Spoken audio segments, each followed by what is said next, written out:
Bueno, muy buenos días, bienvenidos a nuestra semilla agustiniana para este día, con la bendición del Señor para ustedes y para cada una de sus familias. Seguimos este recorrido agustiniano en este tiempo pascual, donde el encuentro con Cristo es un encuentro liberador, ¿no? Y hoy hay un tema que lo hemos tratado desde muchos ángulos, y hoy hay un texto de Agustín que corresponde al sermón 4, donde Agustín nos plantea un gran interrogante sobre el tema del mal. Sabemos que el tema del mal es algo que acontece directa o indirectamente siempre en la experiencia humana y todos de alguna manera pues tenemos que ver con él, en cuanto que somos sensibles al mal por nuestra condición humana débil, ¿no? Es un bello texto, es un texto en el que Agustín deja muy claro que por lo que primero que hay que pedir es por nosotros mismos y por lo que en nosotros mismos acontece, ¿no? Entonces vamos a ver el texto. El texto dice así y lo vamos a ir comentando. Miren, ¿quién es el que en este mundo no sufre algún hombre malo? O sea, ¿quién es el que no sufre alguna situación en la que se ve comprometido en el mal, o ve o sufre alguien que le quiere hacer daño? Continúa Agustín diciendo: cuando pues dices a Dios, líbrame Señor del hombre malo, del mismo que lo dices con todas las fibras de tu corazón, examínate antes atentamente, antes de pedir por el que te libre del mal del hombre malo y de pedirlo con todo tu corazón. Dice Agustín: examínate antes atentamente. Líbrame, Señor, del hombre malo. Suponte que Dios, es interesante, suponte que Dios te haya replicado. ¿De quién dirás? Y dice algunos nombres de la época: de Gallo, de Lucio o de no sé quién al que sufres, alguno que te hace daño. Y te replica el Señor: ¿no dices nada de ti mismo? Qué interesante esto.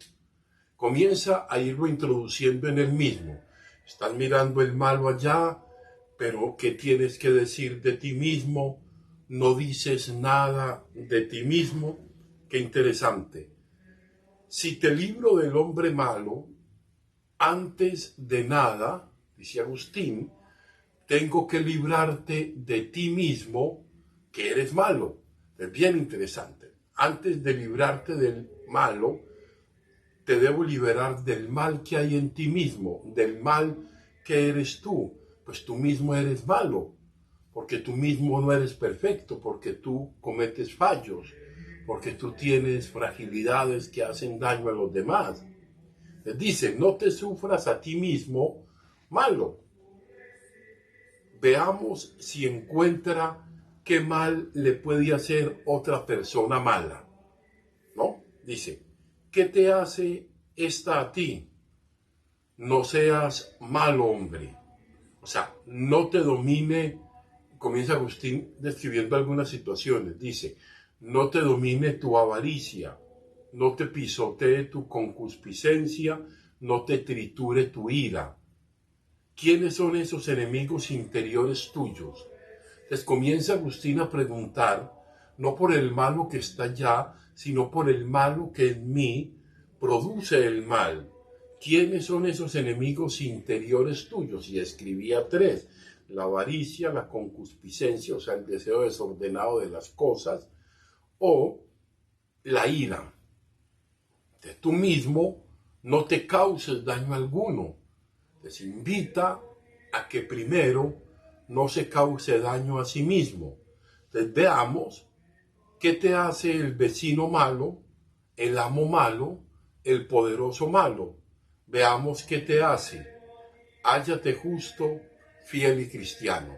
Entonces veamos que aunque haya personas que puedan hacerte daño, hay en ti también muchas cosas que pueden hacerte daño. Qué interesante. ¿Qué te puede hacer? ¿Qué hicieron los judíos a Esteban? Pues llega y coloca el ejemplo. ¿Qué hicieron los judíos a Esteban? Pues haciéndole mal, le enviaron al bien, ¿no? Por lo tanto, cuando oras a Dios para que te libre de un hombre malo, piensa en ti. No seas misericordioso contigo. Interesante esto. Aunque sí debe serlo. No seas misericordioso contigo.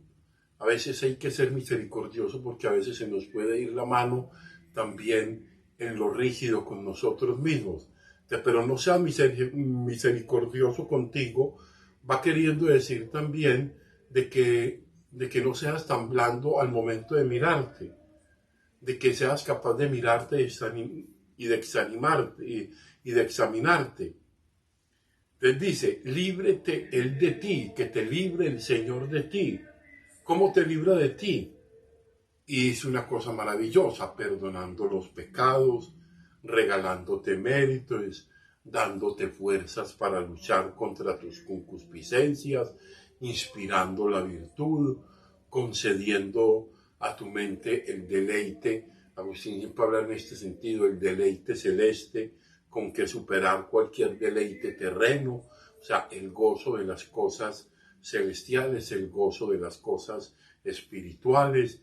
Dice cómo y de qué manera librarte del malo, pero no del malo que está allá, que a veces lo vemos y sabemos de las personas que de pronto pues, nos quieren hacer daño, no del malo que en ti hay vehiculado a través de muchos de tus afectos y sentimientos que son los que verdaderamente te hacen daño.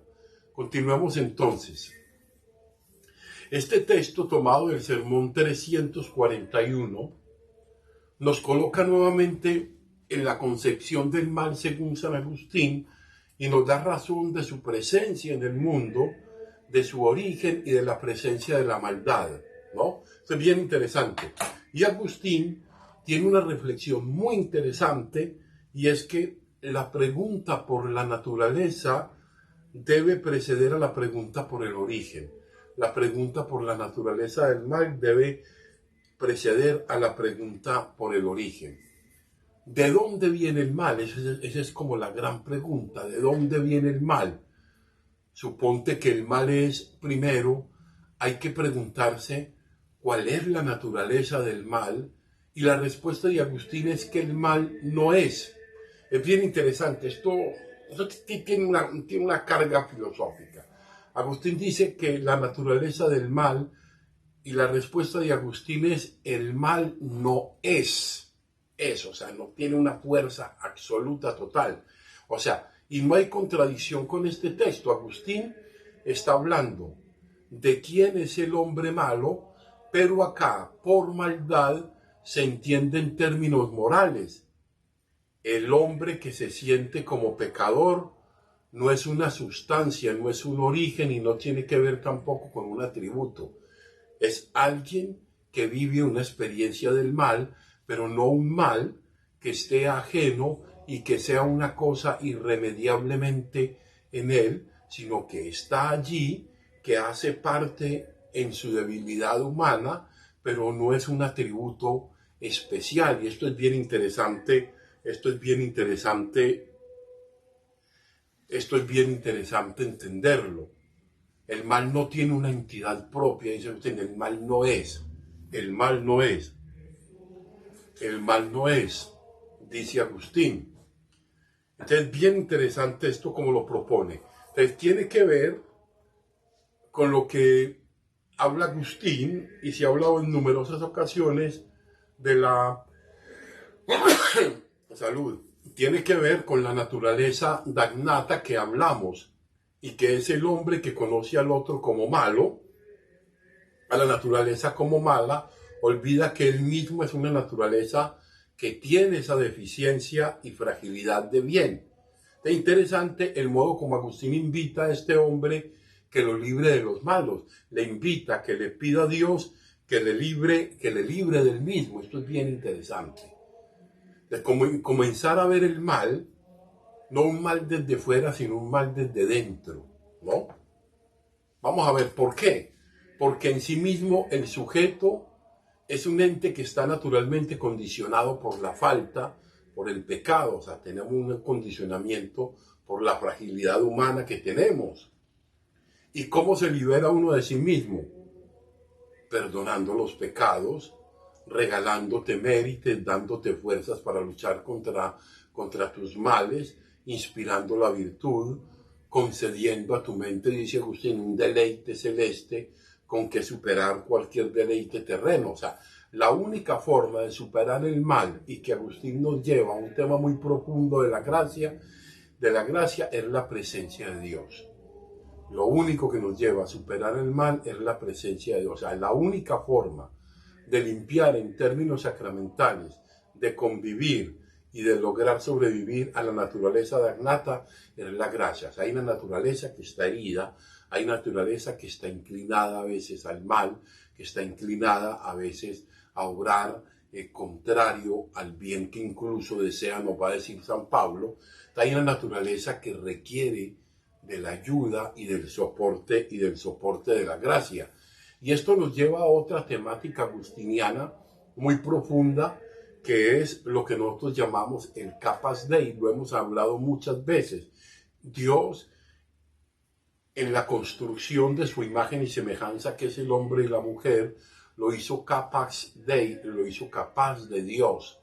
Entonces, para que el hombre no esté en función del mal del otro, sino en función de sí mismo y de entender su propio mal, su itinerario espiritual le debe llevar a confiar profundamente en la gracia, es decir, a ser humilde, a sentirse necesitado, a reconocer que es frágil y que es débil, a reconocer que necesita ayuda, que necesita la ayuda de la gracia y que necesita también la ayuda del otro, la ayuda del que puede asistirme, ¿no?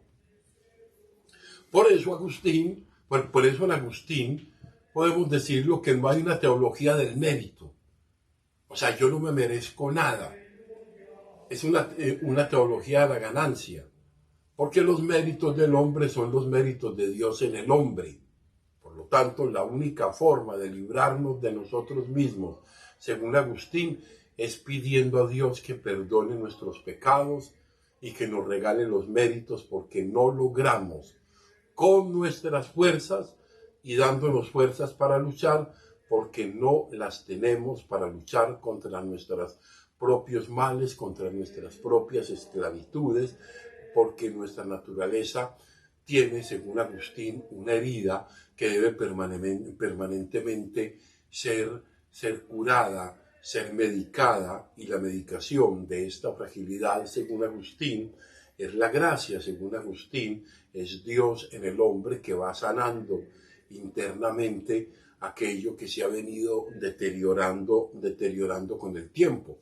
Agustín entiende que la fuerza de la salvación y la sanación del hombre pecador proviene de Dios, y en virtud de la encarnación, de la humildad de su carne, nosotros somos sanados. O sea, por la encarnación de Cristo, por Cristo mismo, nosotros hemos sido sanados. O sea, estamos llamados, dice Agustín, y esta parte es bien interesante, estamos llamados a ser humildes y reconocer nuestra fragilidad y debilidad que nos agobia y arrastra hacia el mal que no deseamos, ¿no? Es a reconocer que nuestra naturaleza está lastimada con el pecado. Con solo, es bien interesante, con solo que la palabra que es Dios se hubiera hecho carne, tal humildad sería ya increíble. Y dichosos quienes creen esta realidad increíble. En efecto, nuestra fe, esto es bien interesante, nuestra fe consta de cosas increíbles. La palabra de Dios se hizo heno, un muerto resucitó, Dios fue crucificado, cosas increíbles todas para sanarte a base de realidades increíbles, que no se pueden creer fácilmente, puesto que tu enfermedad había adquirido dimensiones enormes. O sea, la maldad, el mal, el deterioro interior, psicológico y espiritual había caminado tanto que el hombre estaba hundiéndose cada vez más. De ahí la necesidad que haya venido Él en nuestra propia carne para indicarnos el camino que conduce verdaderamente hacia la salvación. Yo creo que esto es lo que el Señor pues nos viene proponiendo. Este es un tema que estaremos de alguna manera proponiendo con regular frecuencia, porque creo yo que interiorizarlo y darnos cuenta de que muchas de las cosas que hacen daño no están hacia afuera, están hacia adentro de nosotros, y es en la gracia del Señor donde nosotros podemos encontrar esa fortaleza, ese plus que nos ayude a levantarnos y a tratar de ser mejores. Gloria al Padre, gloria al Hijo y gloria al Espíritu Santo. Amén.